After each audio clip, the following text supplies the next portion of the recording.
الحمد لله الذي ذي العزة والعلا والصلاة والسلام على سيد الأنبياء شمس الضحى بدر الدجى نور الهدى منبع الجود والعطاء. أما بعد فأعوذ بالله السميع العليم من الشيطان الرجيم. بسم الله الرحمن الرحيم. فقد لبثت فيكم أمرا من قبله أفلا تعقلون.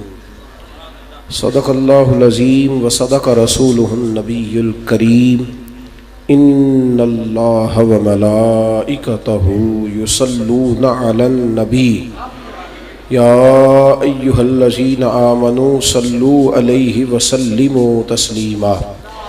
اللهم صل على سيدنا ومولانا محمد معدن الجود والكرم وآله وصحبه وبارك وسلم. الصلاة والسلام عليك يا رسول الله وعلى آلك واصحابك يا سيدي يا حبيب الله. سارے حضرات درود شریف پڑھیے، سارے پڑھیے.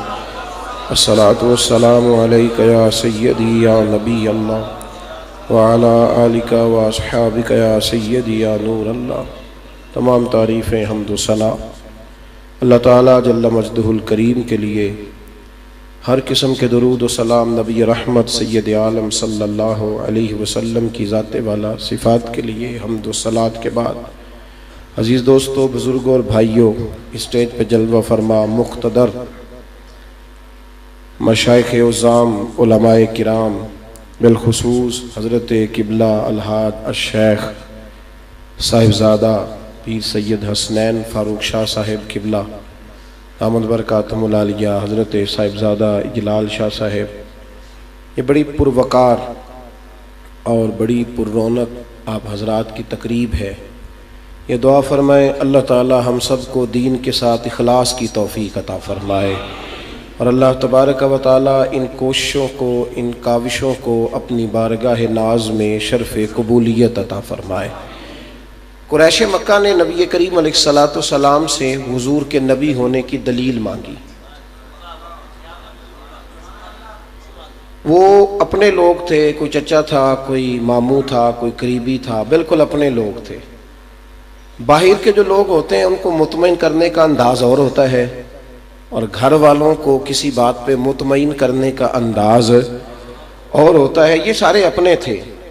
یہ وہ لوگ تھے جنہوں نے حضور علیہ السلام کو بچپن میں بھی دیکھا تھا، آغاز شباب میں بھی دیکھا تھا. حضور کا سیدہ خدیجہ الکبریٰ رضی اللہ تعالی عنہ کے ساتھ نکاح بھی ان کے سامنے ہوا تھا.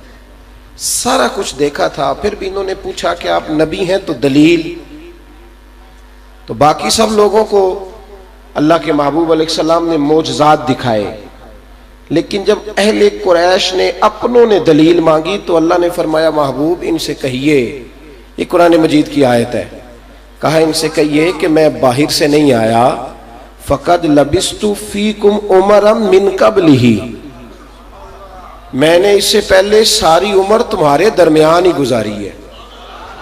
توجہ کریں جی میری بات پر، ادھر دیکھیں جی، اس کی ضرورت نہیں. میں نے عمر تمہارے درمیان گزاری ہے، میں کو باہر سے نہیں آیا. افلا تعقلون، کیا تمہیں عقل نہیں؟ تم سمجھتے نہیں؟ اتنے میلے گدلے معاشرے میں رہ کر اگر کوئی میری طرح کا سچا ہے تو دکھاؤ، اگر کوئی میری طرح کا دیانتدار ہے تو وہ دکھاؤ.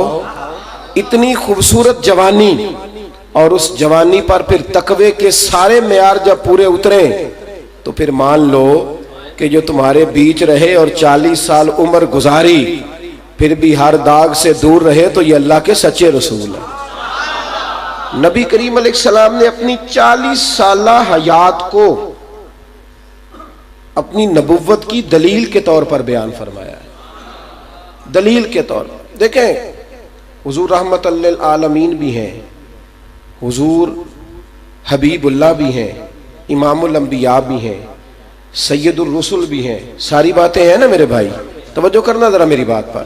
سارا کچھ ہے نا، پر جو بات اہل مکہ کے نزدیک نبی کریم کی وجہ شہرت بنی ہے نا، اور آج تک وجہ شہرت ہے، اور وہ لقب حضور کا نبی کریم کی جالیوں پہ آج بھی لکھا ہوا ہے.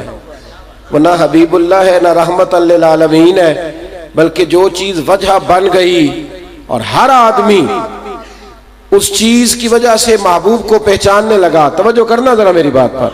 اللہ تعالیٰ آپ کو بہترین جزا عطا فرمائے. تو کہا جو چیز وجہ شہرت بنی نا، جس نے مقام دیکھیں نا، محبوب کی ہر شان ہی بڑی شان والی ہے، حضور کا ہر مرتبہ ہی بڑا اعلیٰ ہے، لیکن جو چیز وجہ شہرت بنی اور جس سے اپنے اور بیگانے پہچاننے لگے، وہ ہے میرے نبی پاک کا صادق اور امین ہونا. شہرت اس سے ہوئی کہ یہ وہ محبوب ہیں جو صادق، اور آج بھی اللہ تعالیٰ آپ سب کو گنبد خضرا کی زیارت نصیب فرمائے. اللہ ہمیں وہاں لے جائے اور پھر وہاں اللہ ہمیں ادب کے ساتھ رکھے. جو حضور کی جالیوں پہ کلمہ لکھا ہے نا، وہ ہے لا الہ الا اللہ المالک الحق المبین، اور آگے لکھا ہے محمد الرسول اللہ صادق الوعد الامین. محمد اللہ کے وہ رسول ہیں جو اپنے وعدوں کے بڑے سچے ہیں اور اپنی بات کے بڑے ہی کھرے ہیں. یہ جو حضور کی سچائی تھی نا، سچائی کا ایک روب ہوتا ہے، سچائی کا ایک حسن ہوتا ہے، سچائی میں ایک وقار ہوتا ہے. معجزات، کمالات، یہ ساری چیزیں اعزاز ہیں، لیکن وہ چیز جس کو کوئی جھٹلا نہ سکا، جس پر کوئی کلام نہ کر سکا، جس پر کسی شخص نے کبھی کسی قسم کی کوئی بات نہ کی ہے، وہ میرے رسول پاک کا صادق اور امین ہونا، دیانتدار ہونا. میرے بھائی، دنیا میں غریب آدمی کمزور نہیں ہوتا، اس کا پھر بھی کچھ نہ کچھ اعتماد ہوتا ہے. جو آدمی دنیا میں جانا پہچانا نہیں نہ جاتا، اس کا بھی کچھ نہ کچھ اعتماد ہوتا ہے. دنیا میں سب سے کمزور وہ شخص ہوتا ہے جس پر اعتبار کوئی نہیں کرتا. وہ ایک ہمارے عزیز تھے، محلے دار تھے، تو وہ روز اپنے ابا کو کہتا تھا لڑکا کہ بس اگلے مہینے عمرے پہ بھیجنا ہے، اگلے مہینے عمرے پہ بھیجنا ہے. تو روز آپ کہیں گے شیر آ گیا، تو پھر کون مانے گا؟ کچھ لوگوں کو شوق ہے جھوٹ بولنے کا، غلط بات کرنے کا، ہر وقت اپنی بڑائی بیان کرنے کا. وہ والد صاحب عدم اعتماد کرنے لگے، تو پھر اس کا پروگرام بن گیا عمرہ کرانے کا. پاسپورٹ پہ ویزا لگ گیا، ٹکٹ آ گئی، تو میرے پاس آیا، کہنے لگا ذرا وہ آپ پہ بڑا اعتماد کرتے ہیں، ان کو فون کر کے بتا دیں کہ واقعی لگ گیا ہے. وہ لگ بھی گیا تو وہ مان نہیں رہے. یعنی بہت سارے لوگ ایسے ہیں کہ ان کی بیوی کہتی ہے کہ اصلی والی بات بتا، تیری میں کسی بات کا اعتبار نہیں کرتی، وہ جو اصل بات ہے نا وہ کر. یعنی اتنی زیادہ یہ بات عام ہو گئی، اور اب تو لوگوں نے جھوٹ کا نام ہی بدل دیا ہے. ختم ہو گئی بات، کہتے ہیں میں نے کوئی بہانہ کر دیا تھا. بہانہ نہیں ہوتا، سیدھا سیدھا کہیں کہ میں جھوٹ بولا کرتا ہوں، میں نے جھوٹ بول دیا تھا. 3 موبائل پکڑے میں، بڑے بڑے سیانے لوگ، تاجر بندے، 3 موبائل پکڑے، کسی کو کوئی داستان، کسی کو کوئی داستان. اور آپ یقین کریں عدم اعتماد پھیل گیا. عدم اعتماد ہمارا یہ جو مذہبی اسٹیج ہے، اس پر بھی بہت سارے لوگ وعدہ کرتے ہیں، پھر انہیں اپنا وعدہ نبھانا بھی چاہیے، انہیں چیزوں کا خیال کرنا چاہیے. اس لیے کہ آپ نے بات کر لی، آپ کو اس پر. ہمارے ایک بزرگ تھے، تو ان سے کسی نے کہا حضرت آپ پہنچیں گے؟ فرمانے لگے اللہ نے چاہا زندہ ہوا تو انشاءاللہ پہنچ جاؤں گا. مجبوریاں انسانوں کے ساتھ ہوتی ہیں، وہ انسان کو کئی جگہوں پہ کمزور کرتی ہیں، لیکن عدم اعتماد کبھی پیدا نہ کریں. کوشش کریں صداقتے رہیں. میرے رسول کریم علیہ السلام کی یہ وہ والی شان ہے جس کا نبی پاک کے مخالف بھی اعلان فرمایا کرتے. نبی کریم کے نجاشی بادشاہ کے پاس جب مسلمان پہنچے نا، مسلمان جب پہنچے تو نجاشی بادشاہ نے مسلمانوں کی بات سنی، تو چونکہ سیانہ آدمی تھا، اس نے کہا فٹافٹ مجھے یقین نہیں کرنا چاہیے. اس نے کہا یار کوئی عرب کا تاجر یہاں مل جائے نا، تجارت کرنے آیا تو اسے لے کے آؤ. تو ابو سفیان آئے ہوئے تھے ابشا میں، ان کو بلایا گیا. جناب ابو سفیان ابھی کلمہ نہیں پڑھتے تھے. جب انہیں پیش کیا گیا نجاشی کے دربار میں، تو نجاشی نے بہت سارے سوالات کیے. تو ابو سفیان کہتے ہیں میں نے کھل کے مخالفت کی، نبی کریم علیہ السلام کی اور دین اسلام کی معاذ اللہ میں نے کھلے لفظوں میں مخالفت کی.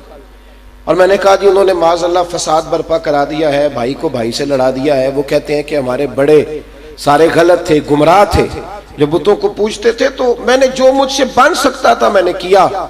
کہتے ہیں نجاشی سوال کرتے کرتے کہنے لگا یہ بتائیں کبھی انہوں نے جھوٹ بھی بولا ہے؟ کبھی جھوٹ بھی بولا ہے؟ خلاف واقعہ بات بھی کی ہے؟ ابو سفیان کہتے ہیں ایک دفعہ میرے دل سے آواز آئی کہ کہہ دوں. کہ بولا ہے. پھر میں نے کہا کہ یہ تو بات کہی بھی نہیں جا سکتی، اس لیے کہ کل زمانہ جانتا ہے کہ مصطفیٰ کی زبان سے جب بھی نکلتا ہے حق اور سچ ہی نکلتا ہے. تو یہ تو کہیں جا ہی نہیں نہ سکتی، یہ تو اس کو تو مانے گا ہی کوئی نہیں. دنیا سارا کچھ مان سکتی ہے پر وہ غلط جملہ کہیں یہ لوگ مان سکتے. ابو سفیان کہتے ہیں کہ میں نے دوسری دفعہ اس نے پھر سخت لفظ میں کہا بولتے کیوں نہیں، کبھی جھوٹ بھی بولا ہے؟ تو میں نے کہا نہیں جی میرے بھتیجے ہیں، جب سے انہوں نے باتیں کرنی شروع کی ہیں تب سے لے کر اب تک ان کی کن پٹیوں میں سفید بال آ گئے ہیں، بولنے سے لے کر آج تک جانتا ہوں، پر ان کی زبان سے جب بھی لفظ نکلے حق اور سچ ہی نکلے ہیں. غلط بات نہیں کرتے، بات کھری کرتے ہیں. ابن اسحاق کہتے ہیں کہ اس نے رومال اٹھایا زمین سے کندھے پہ رکھا اور وہ چلنے لگا، اور چلتے چلتے کہنے لگا اچھا یار تم نے باتیں تو بڑی سنائی ہیں پر ذرا آخری بات پر غور تو کرو. جو انسان انسانوں سے جھوٹ نہیں بولتا، جو انسان انسانوں سے جھوٹ نہیں بولتا، وہ اپنے رب کے بارے میں جھوٹ کیوں بولے گا؟ وہ یہ کیوں کہے گا کہ میں نبی ہوں حالانکہ وہ نہ ہو اگر معاذ اللہ؟ تو بھائی یہ جو صداقت ہے، یہ جو معاملات کی صفائی ہے، یہ اگر معیار بن جائے، یہ اگر کسی جگہ پہ یار کوئی تو ایسی جگہ ہو نا جہاں انسان کو کچھ لوگ کہیں کہ نہیں یار بندہ ٹھیک ہے، اور اگر ہر جگہ عدم اعتماد ہو، ہر جگہ آزمائش ہو، ہر جگہ پریشانی ہو، ہر جگہ لوگوں کا رویہ ایسا گھٹن والا ہو، اور ماحول کے اندر اتنی تنگی ہو کہ کوئی کسی پر اعتماد کرنے کو تیار ہی نہ ہو، زمانے میں اس قدر زیادہ ماحول گڑبڑ ہو جائے کہ لوگ کہیں یار پتہ نہیں کیا ہوگا، کس طرح ہوگا، کس طرح لوگ آگے بڑھیں گے، اس کو روکیں. میرے نبی کریم علیہ السلام نہ سچائی کو بڑا پسند کرتے تھے. ترمذی میں حدیث ہے، حضور نے فرمایا جو سچ بول کے تجارت کرے نا، ہمیں نہ کسی نے کان میں بتا دیا ہے کہ جھوٹ کے بغیر کام چلتا ہی نہیں، دکانداری جھوٹ کے بغیر چل ہی نہیں سکتی. یہ کسی نے کان میں بتا دیا اور پتہ نہیں وہ کون تھا، وہ بات ہی بڑی پکی ہو گئی ہے. کچھ یہ فتوے کچھ پیدل چلتے ہیں نا تو بڑے مشہور ہو جاتے ہیں. یعنی بڑے زمانے سے ایک فتویٰ چل رہا ہے کہ جو عمرہ کر لے اس پہ حج فرض ہو جاتا ہے. وہ پتہ نہیں ہم بھی سینکڑوں لوگوں کو بتا چکے ہیں لیکن ابھی تک لوگ ماننے کو تیار نہیں. ہر عمرہ کرنے والا یہ سوال پوچھتا ہے کسی نے کہہ دیا ہے کہ حج فرض ہو گیا. اس طرح کے بہت سارے مسائل ہیں. تو ایک مسئلہ یہ بھی کسی نے کان میں کہہ دیا کسی کے کہ جھوٹ کے بغیر کاروبار نہیں چلتا. ترمذی کے لفظ ہیں کتنے شاندار ہیں. میرے مصطفیٰ کریم صلی اللہ تعالی علیہ وسلم نے فرمایا جو تاجر سچ بول کے تجارت کرے گا اللہ اسے قیامت کے دن نبیوں کے ساتھ جگہ عطا فرمائے گا.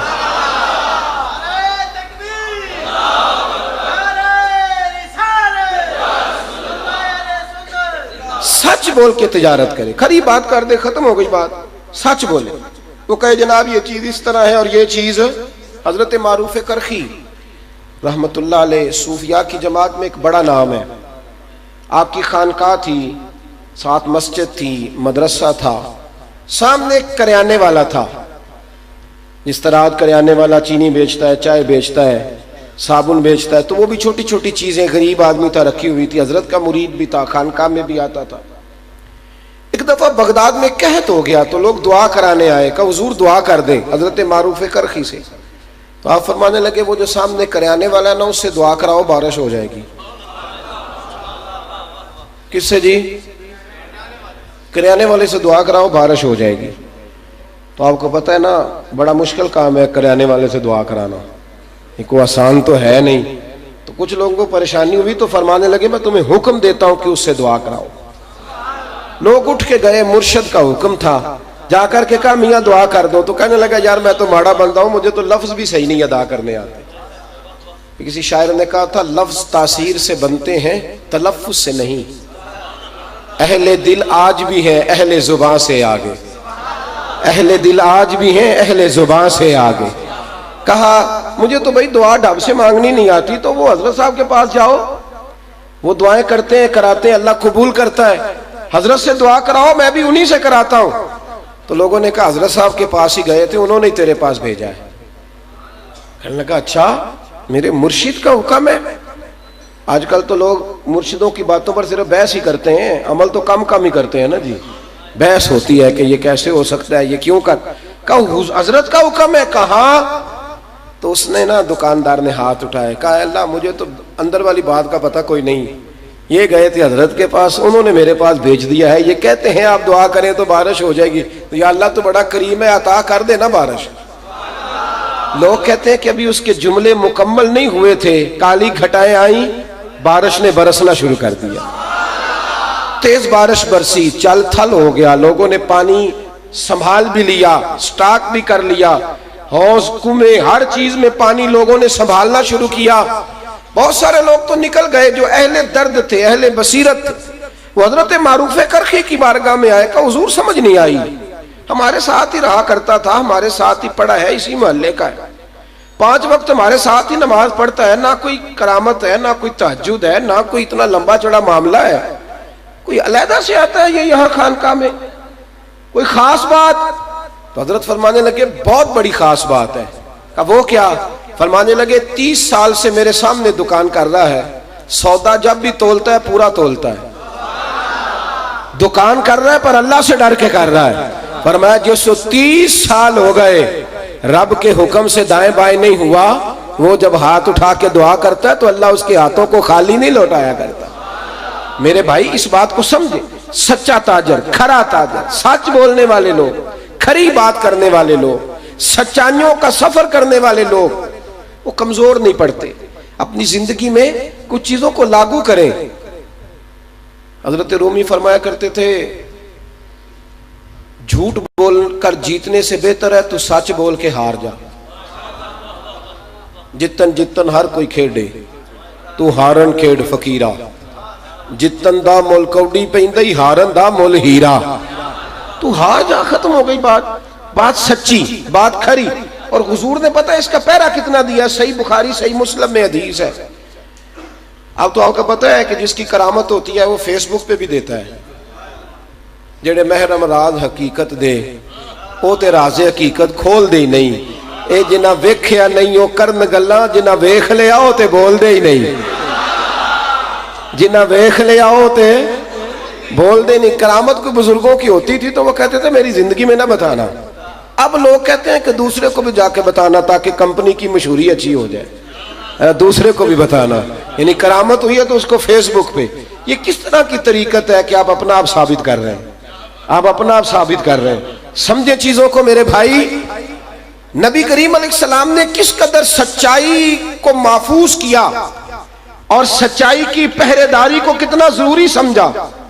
بخاری مسلم، میری طرف دیکھیں جی، اللہ تعالیٰ آپ کو جزا، میں تو آپ سے بات کر رہا ہوں۔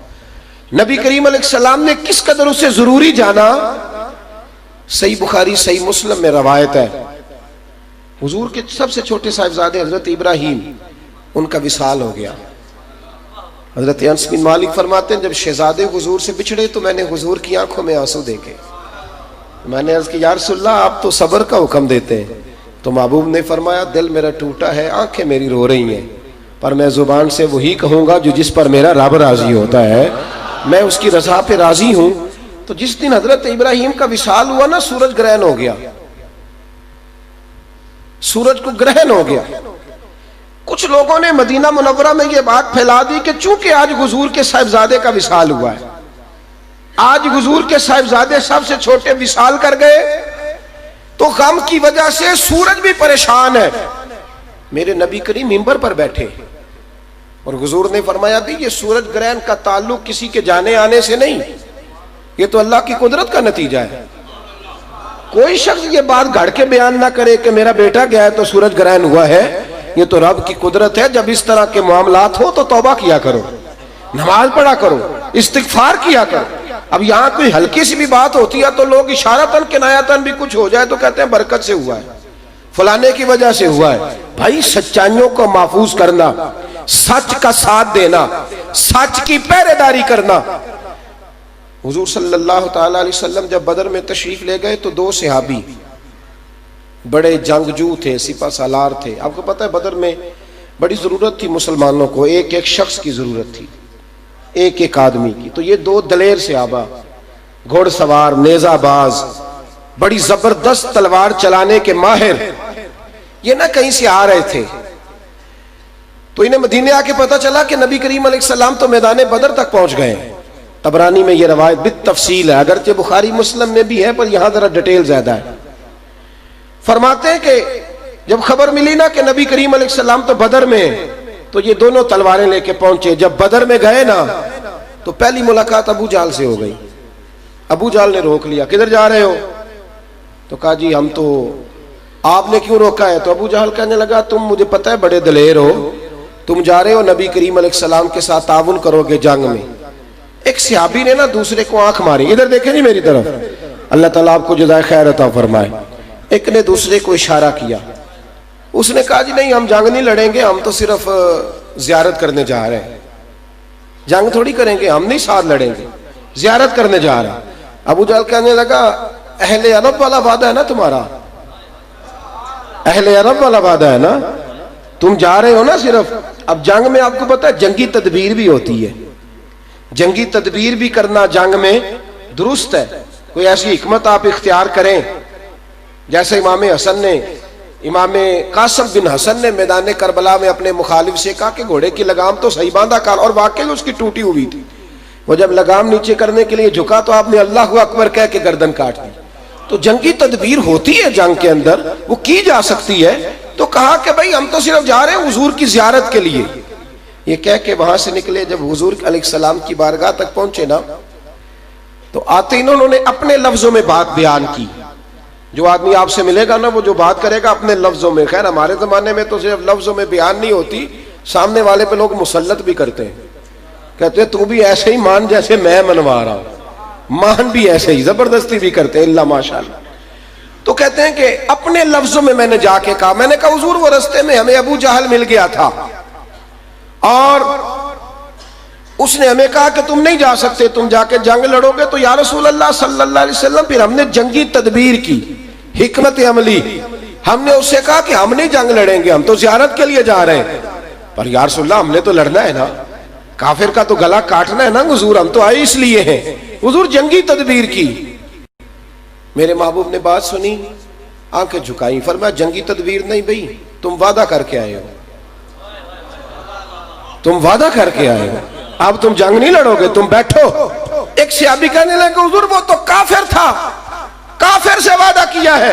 تو میرے مصطفیٰ کریم نے آنکھیں کھول کے فرمایا کیا کافر سے ہے, کیا تو ایک مومن نے ہے نا.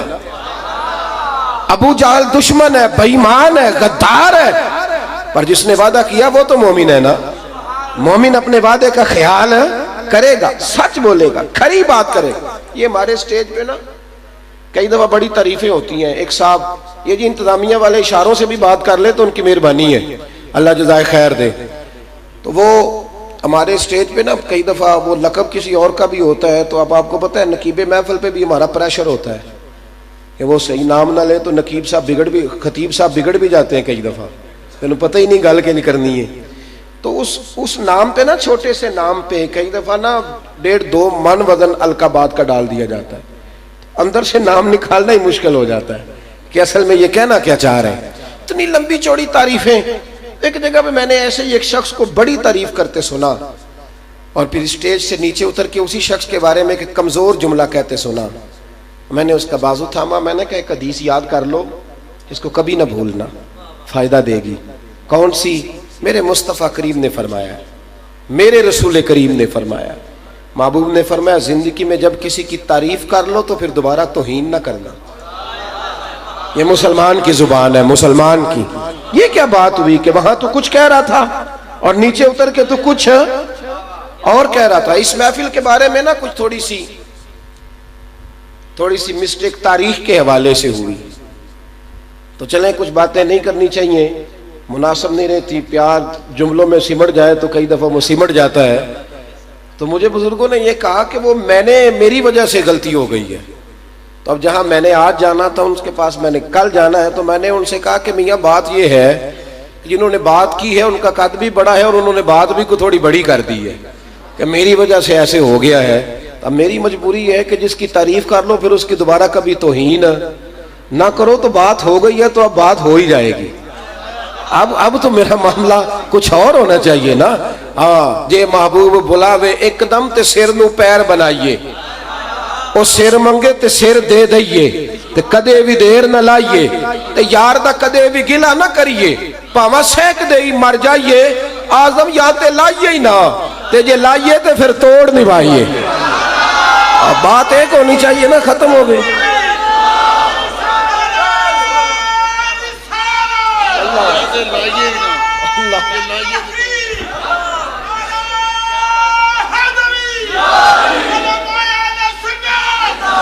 اللہ تعالیٰ آپ کو جزائے خیر دے. میری بات پہ تھوڑا غور فرمائے. پھر کہتا ہوں مرحوم اعظم چشتی نے کہا تھا، جے محبوب بلاوے ایک دم پھر سر نو پیر بنائیے، جو سر منگے تے سر دے دئیے، کدے بھی دیر نہ لائیے، تو یار دا کدے بھی گلا نہ کریے، پاواں سیک دے ہی مر جائیے، اعظم یہاں تے لائیے ہی نہ، تے جے لائیے تے پھر توڑ دبائیے. پھر کچی کچی پل پلی جب تعریف کر جولی، بات ختم ہو گئی. ایک دفعہ بات ہو گئی تو لہذا پھر ہو گئی، معاملہ ختم ہو گیا. میرے عزیز آپ نے غور کرنا ہے میری بات پہ کیا عرض کر رہا ہوں. کبھی کبھی ایسا ہوتا ہے کہ سچ بولنے کے لیے آپ دوراہے پہ بھی کھڑے ہوتے ہیں، مشکل ہوتا ہے وہاں سچ، مشکل ہوتا ہے. ابن حشام میں آپ کو روایت ملے گی، جناب صدیق اکبر کی بیٹی صدیق اکبر رضی اللہ تعالی عنہ، حضرت صدیق اکبر کی صاحبزادی حضرت اسماء بنت ابی بکر رضی اللہ تعالی عنہ. حضرت اسماء بنت ابی بکر ایک پورا الگ عنوان ہے جناب اسماء کا، پورا الگ. میں نے الحمدللہ ان کی سیرت ساری جمع کر دی، انشاءاللہ کسی وقت شائع کریں گے. حضرت اسماء بنت ابی بکر صدیق رضی اللہ تعالیٰ عنہ کہتی ہیں کہ نبی کریم علیہ السلام کو جب میرے ابا جی حضرت ابو بکر لے کے چلے گئے نا غار ثور میں، تو میری ڈیوٹی لگائی. کہا بیٹے تازہ کھانا تیار کر کے نا تو نے روزانہ غار ثور میں پہنچانا ہے، تازہ کھانا تیار کر کے. یہ آپ کا ہستہ بستہ خانپور شہر ہے، لیکن رات کے 10 بجے اگر کسی کی جوان بیٹی دکان پہ چلی جائے نا ماچس لینے، سویرے مصیبت کھڑی ہو جائے گی. لوگ اس کے باپ کو کہیں گے، اور باپ اگر گھر میں نہ ہو تو سویرے تلوار اٹھا لے گا، بچی کیوں گئی؟ حالانکہ ادھر ماموں رہتے ہیں، ادھر پھپھا رہتے ہیں، ادھر خالو رہتے ہیں، سارے اپنے گھر ہیں، پھر بھی آسان کام نہیں ہے. جوان بیٹی دن میں نہیں رات کے وقت غار ثور پہ جائے گی. کبھی وفا کے رشتے دیکھو تو صحیح، یہ کام کتنا مشکل ہے. کبھی اس رنگ کو ملاحظہ تو کرو بھائی. اور آج جو خیر سے عمرہ کرنے اور حج کرنے جاتے ہیں نا تو غار ثور سے واپس آ جائیں تو بڑھ کے ہی بڑی مارتے ہیں، کہتے ہیں جی میں الحمدللہ سویرے ہی چلا گیا تھا، حالانکہ 3 بوتلیں پانی کی بغل میں دی ہوئی ہیں، اور اس کو یہ نہیں پتا کہ 55 مرتبہ رستے میں اس نے سانس بھی لیا ہے. پھر بھی آ کے ڈنگے مارتے ہیں، جی وہ چڑھ گیا جی اوپر اللہ کے فضل سے، میں وہاں گیا تھا جی. اور دن میں جاتے ہیں، دن میں لوگ جاتے ہیں، اور صبح فجر کے وقت جاتے ہیں، کہتے ہیں جی بڑا مشکل ہے، شام کو نہیں جا سکتے. اور اب رستے بن گئے، ایک باقاعدہ رستہ بن گیا، چلیں جیسا بھی ہے، مکمل تو نہیں لیکن الحمدللہ بن گیا. حضرت اسماء کی ڈیوٹی تھی کہ بیٹے تو نے آنا ہے اور رات کو آنا ہے، اور جب دنیا پوری طرح سو جائے تو تب آنا ہے، تازی روٹی پکا کے لانی ہے. اور یارو کتنا ہے یہ مشکل کام، کتنا کٹھن اور کتنا اوکھا مسئلہ ہے رسول اللہ کے وفا نبھانا. جے تو چڑھیا اتے دار بھی نہیں، جے تو وکیا عشق بازار بھی نہیں، ایڈا سستا سودا یار بھی نہیں، ایڈا سوکھا لبدا یار بھی نہیں. کئی جنگل گانے پیندے نے، کئی دوزخ لنگنے پیندے نے، جی اس ملوں بھی مل جاوے ایدو سستا ہور بپار بھی نہیں.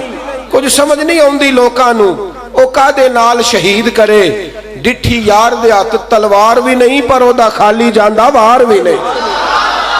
جناب اسماء حضرت اسماء کہتی ہے میں تازہ کھانا پکاتی رات کے اندھیرے میں. میں نے کہا ہماری جوان بچی اپنے گاؤں میں دکان پہ رات کو نہیں جاتی، مسئلہ بند. اور جوان بیٹی رات کو فرماتی ہے میں روز جاتی تھی کھانا پکا کے.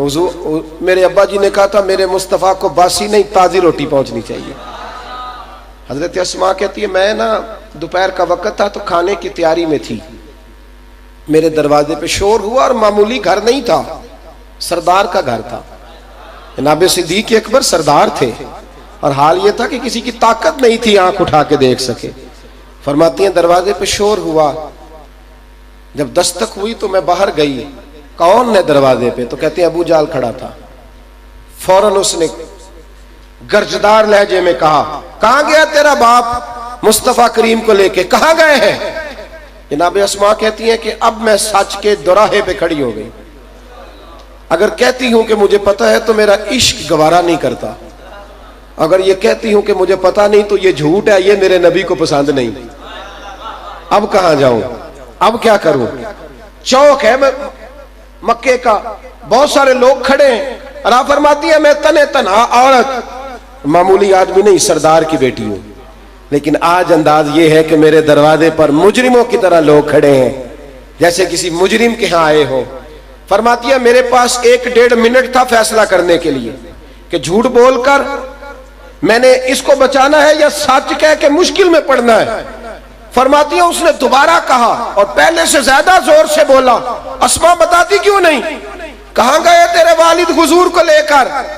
جناب اسماء کہتی ہیں بس پھر میں نے فیصلہ کر لیا، حضور کی وفا بھی بچانی ہے اور نبی پاک کا حکم بھی بچانا ہے، نہیں بولنا جھوٹ، ختم ہو گئی بات، نہیں جھوٹ بولنا۔ جب مصطفیٰ کوئی پسند نہیں تو کیوں بولے؟ جب سچے رسول کوئی پسند نہیں تو کیوں بولے؟ جناب اسماء فرماتی ہے میں نے ساری طاقتیں جمع کر لی، سردار کی بیٹی تھی، اور میں نے پورے وزن کے ساتھ، پورے وزن کے ساتھ میں بولی، میں نے کہا کیا پوچھتا ہے تو کہ میرے والد کہاں گئے حضور کو لے کے؟ سن ابو جہل، پتہ مجھے ہے وہ دونوں کہاں ہیں، پر تو پورا زور لگا لے میں بتاؤں گی نہیں وہ کدھر ہے، مجھے پتا ہے وہ کہاں ہے۔ وہ کچا رنگ للاری والا جیڑا چڑھدا لیندا رہندا، اے عشق تیرے دا رنگ محمد چڑھ جائے پھر نہیں لیندا، پتا ہے مجھے پتا ہے وہ کہاں ہے۔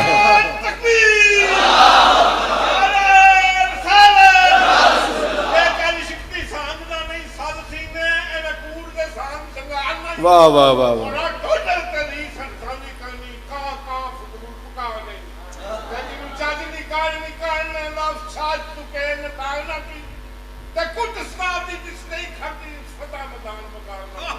ماشاء اللہ،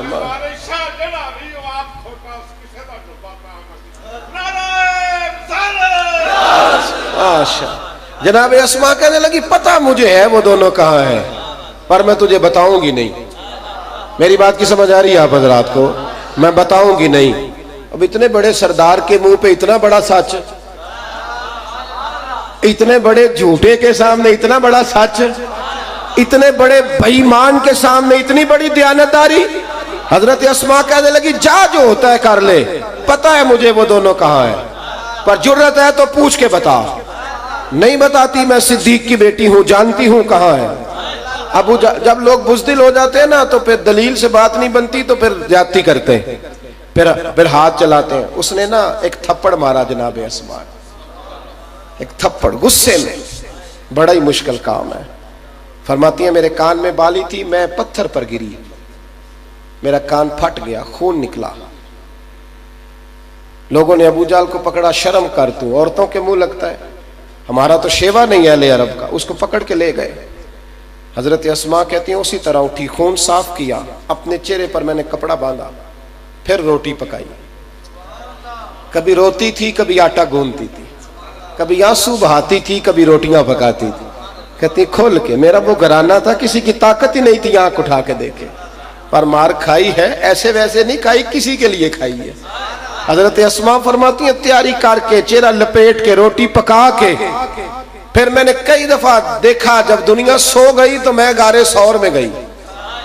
فرماتی ہیں جب اندر جا کے دیا جلایا نا تو بیٹیاں تو آپ کو پتہ ہے رات کو ٹیلی فون پہ صحیح بولے نا تو ابا کو ساری رات نیند نہیں آتی کہ بچی آج نا صحیح بولی نہیں، اللہ جانے دکھی نہ ہو۔ جب اندر داخل ہوئی تو چہرہ چھپایا ہوا تھا۔ حضرت ابو بکر بولے بیٹے کیا ہوا؟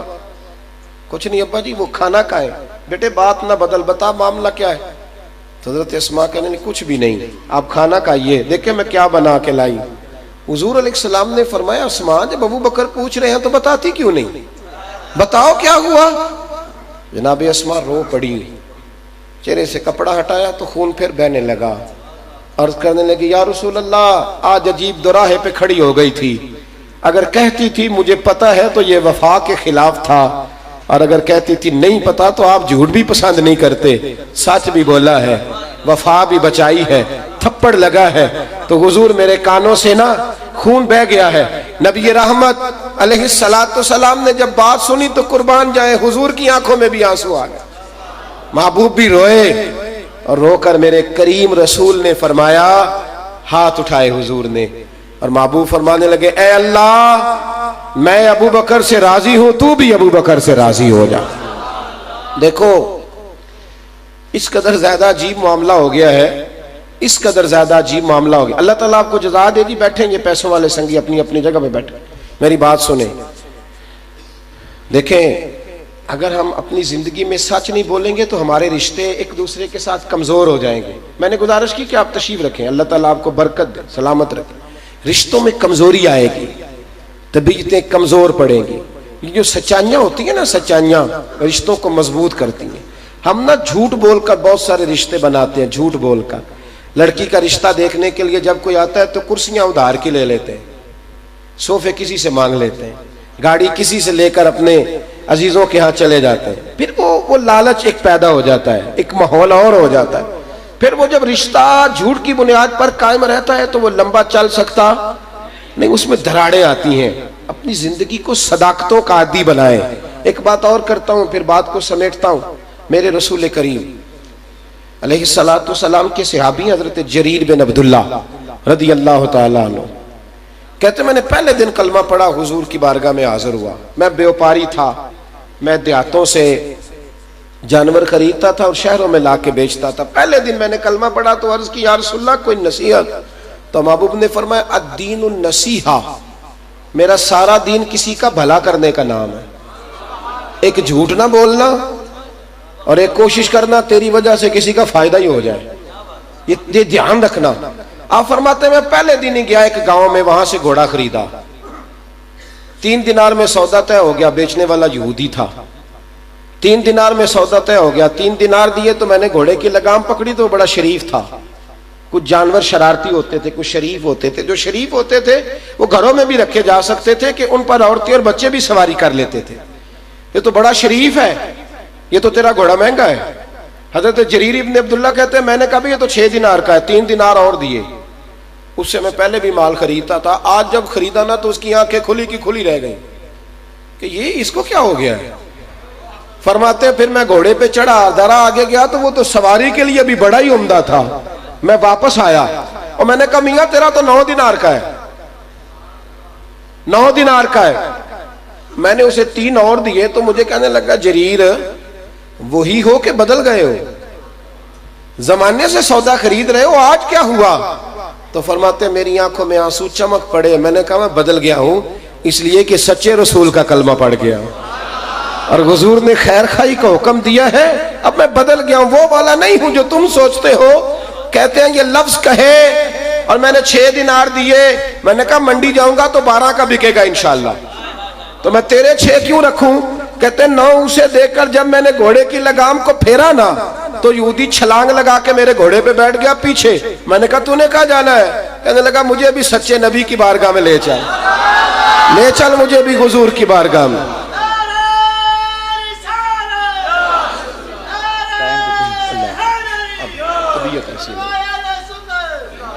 ایک دو باتیں مجھے کرنے کو کہا گیا تھا، اصل میں کچھ طبیعت میری تکلیف ہے، کچھ پیروں میں بڑی شدت کے ساتھ، اس لیے میں نے گزارش کی کہ تھوڑی دیر بولوں گا، ذرا جلدی مجھ سے بات کرا لی جائے۔ ایک بات ہمیشہ یاد رکھیں معراج النبی کے حوالے سے، وہ یہ کہ معراج جو ہے نا، معراج یہ نبی کریم علیہ السلام کے عروج کا نام ہے۔ شاہ عبدالعزیز صاحب محدث دہلوی رحمۃ اللہ علیہ فرمایا کرتے تھے نبی پاک کی ذات خود معراج ہے۔ حضور کی ذات یعنی جو حضور تک پہنچ جاتا ہے اس کی تو اپنی معراج ہو جاتی ہے۔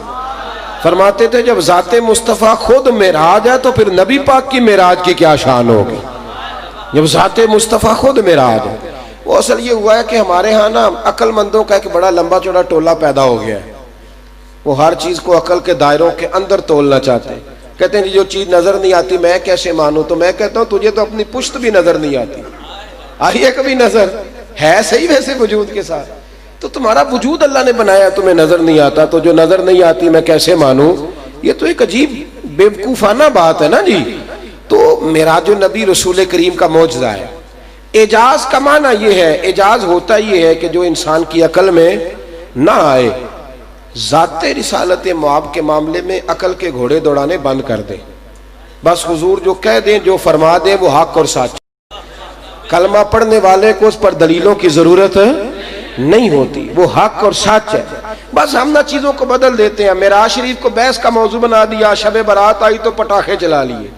یعنی ہر چیز کا عنوان نہ بدل دیتے، اصل رنگ نہیں قائم رہنے دیتے. معراج کا معنی ہے حضور کا عروج بیان کرنا. جس نے نعت پڑھی اس نے بھی معراج بیان کیا، جس نے حضور کا میلاد بیان کیا اس نے بھی معراج بیان کیا. حضور کے فضائل کی ہر بات کا معنی نبی پاک کا معراج بیان کرنا ہے. لیکن چیزوں کو اصل پر رکھا کریں، اصل پر. ہمارے ہاں چیزیں بدل دی جاتی ہیں، جب آپ بدل دیں گے پھر لوگ بھی اس کا مطلب غلط لے گئے. دعا کرتا ہوں جو کچھ کہہ سکا اللہ اسے قبول فرمائے. جہاں دوران گفتگو بھول گئے رب کریم ہم سے درگزر فرمائے. آخر دعوانا الحمد.